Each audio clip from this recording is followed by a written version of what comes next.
అందరికీ నమస్కారం. తెలుగు కథామాలకు స్వాగతం. కొడవటి కంటి కుటుంబరావు గారు కథలు చదువుకుంటున్నాము. ఈరోజు చదువుకోబోయే కథ పేరు మళ్ళీ పెళ్ళి. సావిత్రి అని పేరు పెట్టగానే పతివ్రత అవుతుందోయ్. కామయ్య పెద్ద కూతురు మొగుడు పోయాట. పెళ్ళయి గట్టిగా నెల కాలేదు.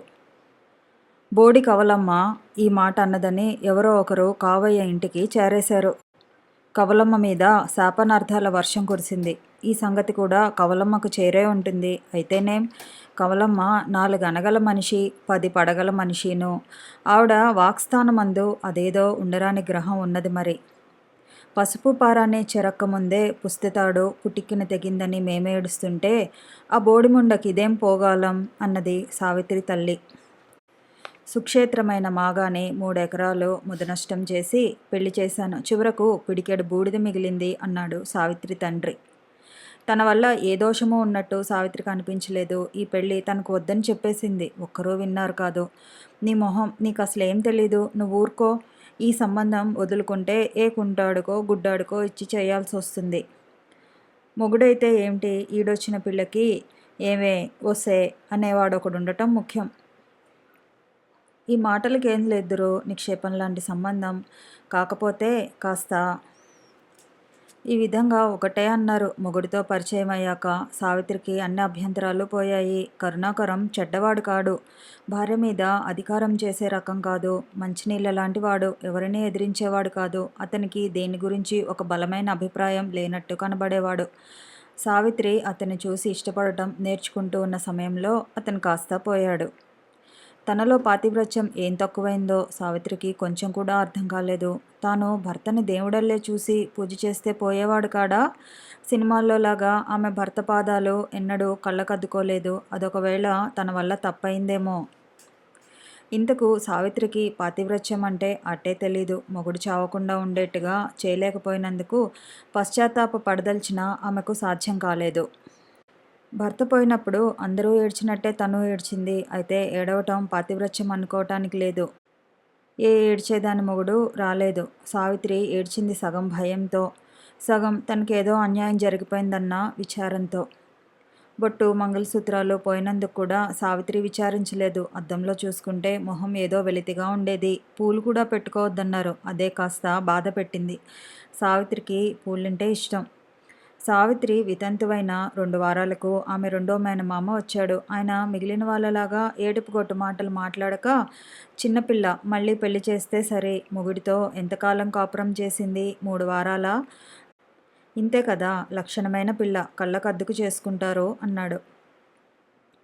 సావిత్రి మనసుకు అంత బలం ఇచ్చేటట్టు మాట్లాడిన వారు మరొకరు లేరు. రెండో పెళ్లి కోసం సావిత్రి తహతహలాడుతున్నదని కాదు, మిగిలిన వాళ్ళు గతం గురించి ఆలోచిస్తుంటే తన చిన్నమావయ్య భవిష్యత్తు గురించి ఆలోచించాడు. భవిష్యత్ అంటే ఆశకు మారు రూపం. నిజానికి సావిత్రి మనసులో గతం శీఘ్రంగా చెరిగిపోతున్నది. తన పెళ్లినాటి దృశ్యాలు, తన భర్త చచ్చిపోయిన నాటి దృశ్యాలు ఇంకో జన్మకు సంబంధించినట్టుగా అనిపిస్తున్నది. నాకు చదవాలని ఉందమ్మా అని తల్లితో అన్నది కూడాను. ఇహ చదువు ఒక్కటే తక్కువ నీ జన్మకి అన్నది తల్లి. తన కూతురు గతాన్ని అంత తేలిగ్గా మర్చిపోవటం ఆవిడకు చాలా తప్పుగా తోచినట్టుంది. తల్లి ఆ మాట అన్నాక సావిత్రి ఎవరితోనూ భవిష్యత్తు గురించి తన ఆలోచనలు చెప్పలేదు. ఆ ఆలోచనలో మళ్ళీ పెళ్ళి లేదు. కనీసం ఉన్నట్టు సావిత్రికి తెలీదు. చదివి డిగ్రీ తెచ్చుకుని ట్రైనింగ్ అయ్యి పంతులమ్మ కావటం గురించి కలలు కంటూ ఆమె చాలా కాలం గడిపింది. ఆమె కన్నా పగటి కలల్లో ఈ పంతులమ్మ కలే ఆనందదాయకమైనది. సావిత్రి చెల్లెలు లీలకు సంబంధాలు చూస్తున్నారు. ఎవరో పెళ్లి చూపులకు వచ్చారు. సావిత్రిని చూసి ఆశగా, ఈ పిల్లేనా అండి అన్నారు. లీలను చూశాక వాళ్ళ మొహాలు ముడుచుకున్నాయి. వెళ్ళి ఉత్తరం రాస్తామని చెప్పి వెళ్ళిపోయారు. ఉత్తరం రాయనే లేదు. లీల సావిత్రి అంత బాగుండదు. నీ వెధమోహం కనిపించకపోతే వాళ్ళు లీలను చేసుకునేవాళ్లే అన్నది తల్లి. మాటలు పడటానికి మనిషి ఏ తప్పు చేయనవసరం లేదన్న సత్యాన్ని సావిత్రి అది వరకు కథల్లో చదివింది కానీ స్వయాన తెలుసుకోవటం బాధ అనిపించింది. ఎవరు చెడ్డవాళ్ళు కారు. జీవితం కష్టాలతో కూడుకున్నది. దాన్ని శాసించడం చేతకాని అసక్తత కొద్దీ ఉక్రోషం వచ్చి అందుబాటులో ఉన్న వాళ్ళని కరుస్తాం. సావిత్రి అంటే తల్లికి ప్రేమే. లీలకు సంబంధం కుదిరింది. వేసవిలో పెళ్లి కూడా అయింది. స్కూళ్ళు, కాలేజీలు తెరుస్తున్నారు. నాన్న, నేను పీయూసీలో చేరుతాను, చేర్పిస్తావా అని అడిగింది సావిత్రి. పిల్లలందరికీ చెందవలసిన ఆస్తి నీ కింద ఇంకా ఏమని ఖర్చు చేసేది తల్లి అన్నాడు తండ్రి. తాను 4 ఏళ్లు చదివి ఏ చిన్న ఉద్యోగం చేసినా ఓ 100 రూపాయలు తేవచ్చు. తండ్రి తనకు అవకాశం ఇవ్వక తనను యావజ్జీవం భరించాలని చూస్తున్నాడు. ఏమంత సబబుగా లేదు. తండ్రితో చిన్న వాదన చేయటం కూడా సావిత్రికి అలవాట్లేదు. అందుచేత తండ్రి వినేటట్టుగా తన అభిప్రాయం తల్లితో చెప్పింది. నువ్వు నన్నేమీ పోషించక్కర్లేదు, నేను నిన్ను ఏదో విధంగా పోషించలేకపోను అని అరిచి చదువులు, ఉద్యోగాలుట అని గొనుక్కున్నాడు. తనను ఎవరో దిగ్బంధం చేసి చెయ్యి కాలు ఆడకుండా చేస్తున్నట్టు అనిపించింది. ఎంత హీనస్థితిలో కూడా ఒక పని చేయకుండా ఉండటానికి కానీ, 2 పనుల మధ్యలో ఒకటి చేయడానికి కానీ స్వేచ్ఛ ఉండాలి. ఆఖరుకు బిచ్చగాడికి కూడా ఒక ఇంటి ముందు అడుక్కోకుండా ఉండే స్వేచ్ఛ ఉన్నది.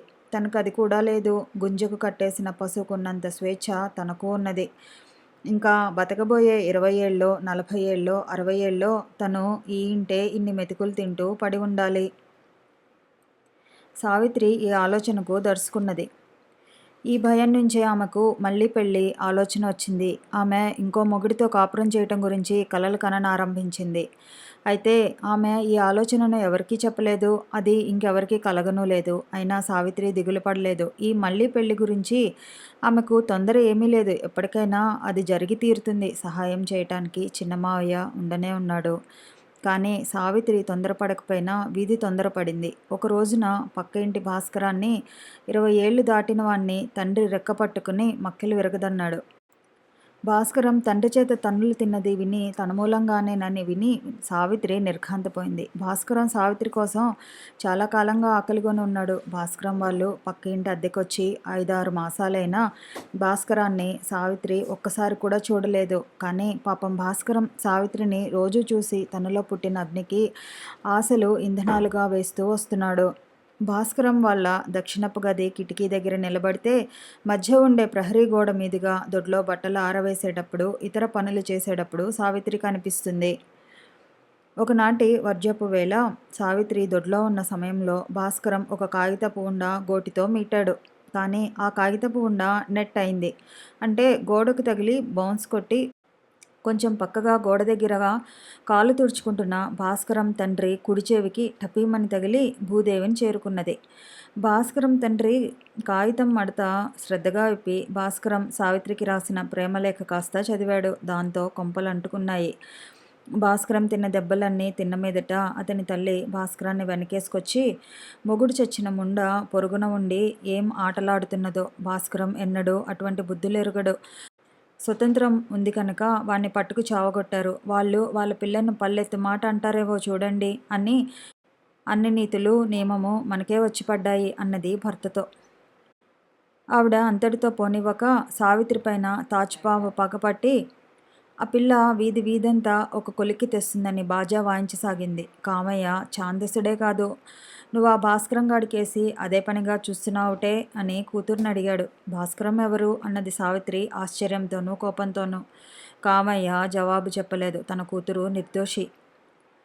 భాస్కరం అనేవాడు పక్కింట్లో అద్దెకుండే వాళ్ళ అబ్బాయని, BA అఘోరిస్తున్నాడని, వాడు సావిత్రికి ఉత్తరం రాస్తే అది కాస్త వాడి తండ్రికి చిక్కిందని సావిత్రికి తల్లి ద్వారా రహస్యంగా తెలిసింది.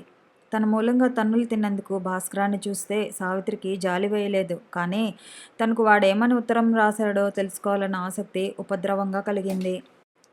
కానీ ఆ కోరిక ఫలించే ఆశ లేదు. కామయ్య ఒకనాడు తన భార్య చేతిలో ఏదో కథల పత్రిక చూశాడు. ఆయన తన చేతి మీదుగా డబ్బు పోసి పత్రికలు కొనడు. తన భార్య ఎవరి దగ్గరైనా అరువు తెచ్చి చదివితే అభ్యంతరం చెప్పడు. ఆయన తన భార్య దగ్గర తీసుకుని ఆ పత్రికలో 1-2 కథలు చదివి, హోరీ, వీళ్ళ తల్లి కడుపు కాల, పత్రికల్లో ఇటువంటి కథలు రాస్తున్నారా అన్నాడు. ఆయన గొప్ప సాహిత్యం అనుకున్న కాశీమజిలీ కథల్లోనూ ప్రబంధాల్లోనూ ఇంతకన్నా పచ్చి భూత శృంగారం ఉన్నప్పటికీ అవన్నీ వాడుక భాషలో లేకపోవటంతో ఏవో అంతగా పట్టియలేదు. కానీ వీళ్ళు బతికున్న వాళ్ళ భాషలో అమ్మాయిలు అబ్బాయిల మధ్య ప్రేమ గురించి ఇంత బాహాటంగా రాసేస్తుండటం కామయ్యకు పచ్చి కలిగా కనబడింది. ఇదిగో చూడు అన్నాడాయన భార్యతో. ఈసారికి ఎవడో మనమ్మాయికి ప్రేమలేఖ రాశాడు. రేపు మనమ్మాయే ఇవతల పక్కింటి వాడికి ప్రేమలేఖ రాస్తుంది. ఏం చేసేట్టు? ఈ దిక్కుమాలిన కథలు చదివేవాళ్ళు ప్రేమలేఖలు రాయటం అబ్బరమా? చాలే ఊరుకోండి. కథల్లో ఉన్నట్టు ఎవరూ చేయరు. కథలు వేరు, బ్రతుకులు వేరును అని కామయ్య భార్య వివరించింది. ఏడ్చినట్టే ఉంది. ఓ చెంప, ఆ భాస్కరం గాడు ప్రేమలేఖ రాసి మక్కెలు విరగదన్నించుకుంటే ఎవరు అటువంటి పనులు చేయరంటావేం? అన్నాడు కామయ్య. వాడి మాటేంటో మనమ్మాయి అటువంటి వెధవ పనులు చేయదు. ఆ భాస్కరం గురించి వాళ్ళమ్మ ఆ మాటే అన్నది. కామయ్య భార్యకు చిరాకెత్తుకొచ్చింది. అయితే ఏం చేద్దామంటారు? అది ఎప్పుడో ఏదో చేయబోతుందని ఇప్పుడే తంతానంటారేమిటి? తన్నటం దేనికి? పెళ్లి చేసేద్దాం. మీ చిన్న తమ్ముడు మళ్ళీ ఆ మాటే రాశాడు. పెళ్ళా అంటూ కామయ్య భార్య నోరు వెళ్ళబెట్టింది. అవును, ఏం? నేను పుట్టక మునుపు నుంచి వితంతువుల పెళ్ళిళ్ళు జరుగుతూనే ఉన్నాయి. చిన్నతనంలో మొగుడు పోతేనే పెళ్లి చేసుకునేవాళ్ళు కారు కదా. కొన్నాళ్ళు కాపురం చేసిన దాన్ని ఎవరు చేసుకుంటారండి? చేసుకునేవాడి అభ్యంతరం లేకపోతే నీకు నాకు దేనికి అని కామయ్య విసుక్కున్నాడు. ఆ ముసలాయన పెళ్లిచూపులకు వచ్చేదాకా తన పెళ్లి ప్రయత్నాలు జరుగుతున్నట్టు సావిత్రి ఎరగదు. ఆయన పత్రికలో వధువు కావాలని ప్రకటన వేశాట. అందులో తన వయసు 40 దాటాయని, తాను విధురుణ్ణని, తనకు పిల్లలున్నారని, ఏటా 10,000 ఆదాయం వచ్చే ఆస్తి ఉన్నదని ప్రకటనలో తెలియజేశాట. కామయ్య ఆ ప్రకటనకు జవాబిచ్చిన మీదట ఆయనే చేతికర్రతో, జరీ ఉత్తరీయంతో, కొద్దిగా మాసిన గడ్డంతో బయలుదేరి చక్కా వచ్చాడు. సావిత్రిని ఆయనకు చూపించారు. సావిత్రి ఆయనను చూసింది. ఆయనకు 40 దాటిన మాట అబద్ధం కాదు. కాకపోతే 40 దాటి చాలా ఏళ్ళైనట్టు కనబడింది. ఆయన ఉత్త విదురుడు కాదు, ద్వివిదురుడు. 3వ మంగళసూత్రం అరటి చెట్టుకు కట్టి దాన్ని వధచేసి 4వ మంగళసూత్రం సావిత్రికి కట్టే ఆలోచనలో ఉన్నాడు. ఇక పిల్లల మాట, మొత్తం 6 పిల్లలున్నప్పటికీ అందరినీ సావిత్రి పోషించనవసరం లేదు. 2 ఆడపిల్లలు కాపురాలకు వెళ్ళిపోయారు. పెద్ద కొడుకు భార్య కాపురానికి వచ్చింది కనుక సంసార భారమంతా సావిత్రిపైనే పడుతుందనే భయం లేదు. పెళ్ళికొడుకు పెళ్ళికూతురు నచ్చింది. పెళ్ళికొడుకు పెళ్ళికూతురి తల్లిదండ్రులకు నచ్చాడనే చెప్పవచ్చు. రెండో పెళ్లి దానికి ఇంతకన్నా మంచి సంబంధం వస్తుందిటండి. ఆస్తి కూడా ఉంది. కాస్త వయసు మళ్ళిన వాళ్ళే పెళ్ళాల్ని బాగా చూసుకుంటారటగా అన్నది సావిత్రి తల్లి. నేను ఆలోచిస్తున్నది అది కాదు. ఇంకో సంబంధం రావటానికి ఎన్నేళ్ళు పడుతుందోనని, ఎంత త్వరగా పెళ్ళి అయిపోతుందోనని. ఎంత త్వరగా పెళ్ళైపోతే అంత మంచిది అన్నాడు కావయ్య. ఎవరికి మంచిదో ఆయన అనలేదు కానీ ఆయన తన విషయం ఆలోచించడం లేదని సావిత్రి అనుకున్నది. సావిత్రికి పెళ్ళికొడుకు కొంచెం కూడా నచ్చలేదు. నాకు ఈ పెళ్లి చేసే కన్నా తలగొరిగించి ముసుగు వేసి మూల కూర్చోబెట్టండి అన్నదామె తల్లిదండ్రులతో. ఇది జరిగాక వేసవి సెలవులకు సావిత్రి చిన్న మేనమామ వచ్చాడు. కామయ్య తన బావమరిదితో కూతురిపైన ఫిర్యాదు చేశాడు. చిన్నమావయ్య అంతా విని, చచ్చా అదేం సంబంధం బావా? నీ కూతురు కుంటిదనుకుంటున్నావా, గుడ్డిదనుకుంటున్నావా? నిక్షేపం లాంటి పిల్లను అనాథ కన్నా అన్యాయంగా చూస్తున్నావేమిటి అన్నాడు. చిన్నమావయ్య ఇప్పుడు ఏం మాట అన్నా సావిత్రికి ఏదో బలం వచ్చినట్టుంటుంది. నాయనా, నీ మేనకోడలికి నవ యువకుణ్ణి, నవ మన్మధుణ్ణి, నవ కుబేరుణ్ణి తీసుకురావటం నా చేత కాదు. నీకు చేతనైతే తీసుకురా, నే వద్దన్ను అన్నాడు కావయ్య. దాన్ని నాతో పంపించు. నవ మన్మధుడైనా కాకపోయినా కాస్త నాగరికత సంస్కారాలు గలవాడిని చూసి ముడిపెట్టేస్తాను అన్నాడు చిన్నమావయ్య. ఆ విధంగా సావిత్రి పట్నం చేరింది. ఆమెకిప్పుడు కొత్త జన్మ ఎత్తినట్టుంది. ఇందులోని మంచికి అలవాటు పడేదాకా లోపాలు తెలియవు కనుక. సావిత్రి తానిప్పుడు నిజంగా జీవిస్తున్నానని, నిజంగా గాలి పీలుస్తున్నానని అనుకున్నది. అదివరకెన్నడూ భవిష్యత్తు గురించి లేని ఆలోచనలు ఆమెలో పుట్టుకొచ్చాయి. ఈ ఆశలు ఒకనాడు తలవని తలంపుగా అకస్మాత్తుగా వికసించాయి. ఆ రోజు సాయంకాలం 5 గంటల వేళ సావిత్రి గేటు దగ్గర నిలబడి మల్లెపూలు అమ్మేవాళ్ళ కోసం చూస్తున్నది. ఆమె పూలు, బొట్టు కూడా పెట్టుకోవడానికి చిన్నమావయ్య అనుమతి ఇచ్చాడు. ఇంతలో వీధి దాటి ఒక యువకుడు ఆమె కేసి వచ్చి మాట పలుకు లేకుండా ఆమె మొహం కేసి చూడసాగాడు. అనేకసార్లు చూసిన మొహమే కానీ ఎవరో చచ్చిన జ్ఞాపకం రావటం లేదు. ఎవరు కావాలి అని సావిత్రి తడబడుతూ అడిగింది. నువ్వు కావాలి. నీ మొహాన బొట్టు ఎంత మారిపోయింది మొహం. సిగ్గుతో సావిత్రి మొహం ఎర్రబడింది. శరీరం అంతా కంపించింది. నేను భాస్కరాన్ని గుర్తుపట్టలేదా అన్నాడతను. అతని గొంతు వణుకుతూనే ఉన్నది. నువ్వా భాస్కరం అంటే అన్నది సావిత్రి. ఆశ్చర్యంలో బిడియపడటం కూడా మర్చిపోయి. ఒక్క నిమిషమే కాలం స్తంభించింది, కానీ స్తంభించిన నిమిషం యుగంతో సమానం. నేను లోపలికి రావచ్చా? మీ మావయ్యతో మాట్లాడాలి. సావిత్రి గేటు తెరిచి భాస్కరం లోపలికి రావటానికి దారి ఇచ్చింది. ఇద్దరూ వరండాలోకి వచ్చారు. కూర్చో అంటూ సావిత్రి కుర్చీ చూపించి అన్నట్టు, మా మావయ్య ఇంకా ఆఫీస్ నుంచి తిరిగి రాలేదు. నీవు కూడా కూర్చో, మీ మావయ్యతో మాట్లాడే ముందు నీతో మాట్లాడాలి అన్నాడు భాస్కరం.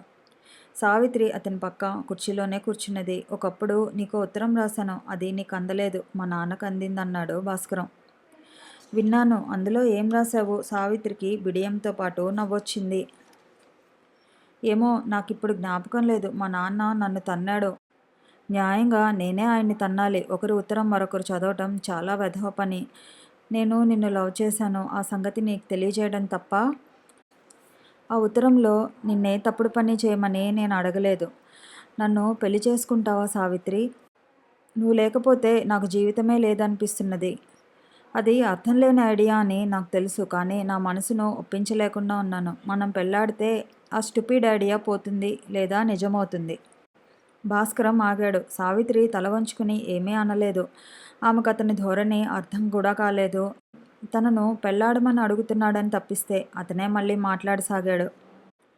నీకు ఆ లెటర్ రాశానని మా నాన్న నన్ను ఎంత గాడిద కింద జమ కట్టాడు. నేను తెలివి తక్కువ వాణ్ణి కాను సావిత్రి, కనీసం మా నాన్నకన్నా చాలా తెలివిగలవాణ్ణి. ఆయన నా పెళ్లి చేస్తే నా గతి ఏమిటో ఆలోచించు. నీకు ఉత్తరం రాస్తేనే ఊరుకోనివాడు నిన్ను పెళ్లాడతానంటే ఒప్పుకుంటాడా? నువ్వు నన్ను చేసుకోనంటే తప్ప నాకు ఇంకొకతను పెళ్లాడాలన్న ఆలోచన కూడా రాదు. ఏం చేయాలి? ఇద్దరూ చాలాసేపు మాట్లాడలేదు. మా మావయ్య వస్తాడు, ఆయన సలహా అడిగి చెబుతాను అన్నది సావిత్రి. భాస్కరం నవ్వాడు. ఆయన చేసుకోమంటే చేసుకుంటావు, వద్దంటే మానేస్తావు, అంతేనా? అతను ఆ మాట అనేదాకా భాస్కరాన్ని ఒక అర్భకుడుగానే, తండ్రి చేత అసహాయంగా తన్నులు తిన్నవాడి కిందనే చూసింది. కానీ ఇప్పుడు ఆమెకు అతనిలో ఏదో బలం ఉన్నట్టు పొడగట్టింది. అదేమీ లేదు, మా మావయ్యతో నాకు ఇష్టమనే చెబుతాను అన్నది సావిత్రి. భాస్కరం ఆమె చేయి తీసుకుని గట్టిగా నొక్కాడు. మరొక కథతో మళ్ళీ కలుసుకుందాము.